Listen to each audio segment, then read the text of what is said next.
Tonight, Sinigang na Baboy. Sinigang na Baboy. A soup that is sour on purpose. From the Southern Tagalog provinces of Luzon, where the rain arrives sideways for half the year, and the pot on the stove has always answered it the same way. There is a powder for this, a small foil packet sold on every corner that turns a pot sour in 11 seconds. It is not wrong.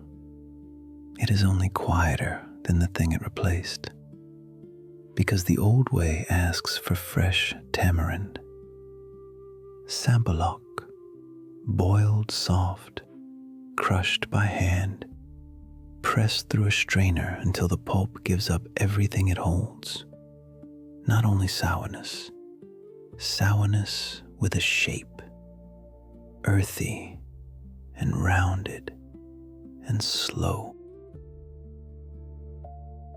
Servings, 6. 30 minutes to prepare, 1 hour and 50 minutes to cook.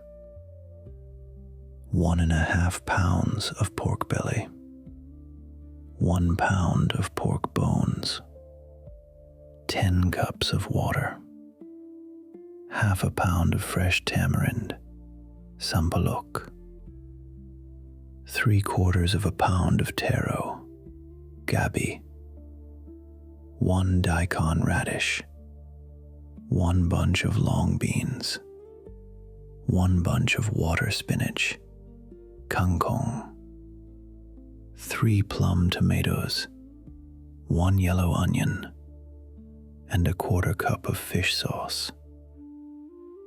Patis. Begin with the sour. 1/2 pound of fresh tamarind into a small saucepan with 2 cups of the water. Bring it to a boil and let it soften for 15 minutes.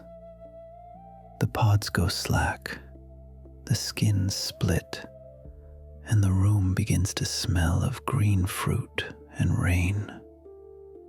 Now crush them in the liquid with the back of a spoon until the pulp lets go of the seeds. Then strain it. The seeds and shells you keep nothing of, only the cloudy, sour water they were hiding. In a large, heavy pot, lay 1 pound of pork bones and 1.5 pounds of pork belly cut thick. Cover them with the remaining 8 cups of water. Cold water, always. It draws the flavor outward instead of sealing it in. Bring it to a boil over high heat, and then stand there, because a gray foam will rise and you will lift it away, spoonful by spoonful, until the surface goes clear. This is the only step that cannot be rushed or forgiven. Now the pot begins to fill. 1 yellow onion, chopped.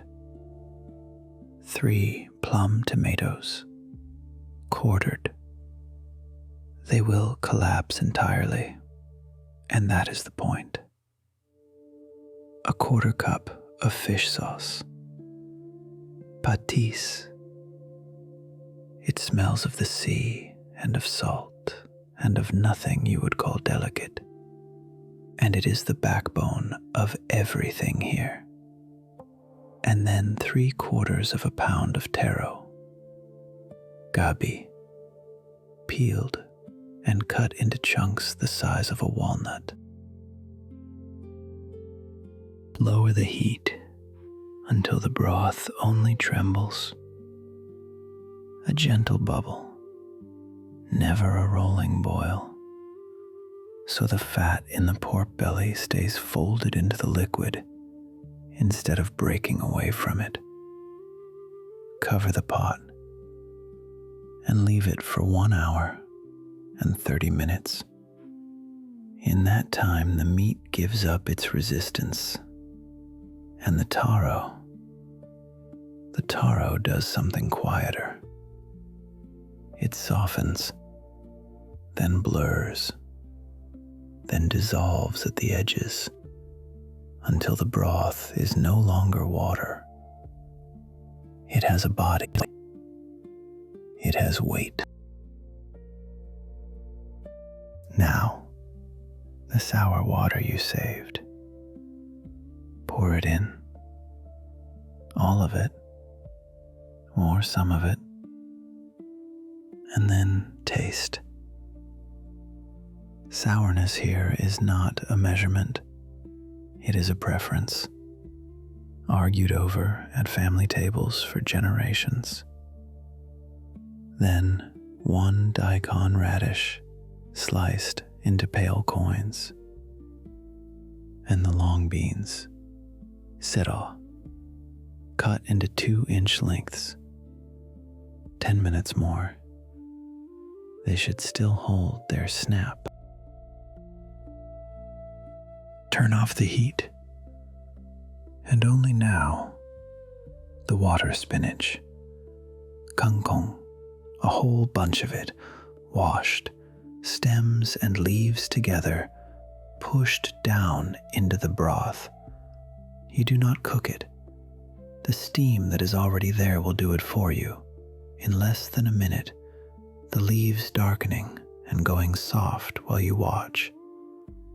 Then the lid, and the moment of quiet before anyone is called to the table. The name is a plain one. In Tagalog there is a verb, sinigang, to stew, to cook a thing in broth. Sinigang is simply what has been stewed. No poetry, no hero, no saint's name attached to it, which tells you something about its age. It is older than the men who came with ships and asked what everything was called, and it did not need renaming when they arrived. Filipino cooks have a word for the taste at the center of this pot. Asim. Sourness. Not a garnish, not an accent, a foundation. And the sourness changes with what the island gives you. In Luzon, tamarind. In the Visayas, batuan, a small green fruit that grows almost nowhere else. Elsewhere, unripe guava, camellias, calamansi. The recipe names no fruit. It names a feeling and lets the garden decide. And so, sinigang is less a recipe than a grammar. Na baboy of pork, na hipon of shrimp, na bangus of milkfish.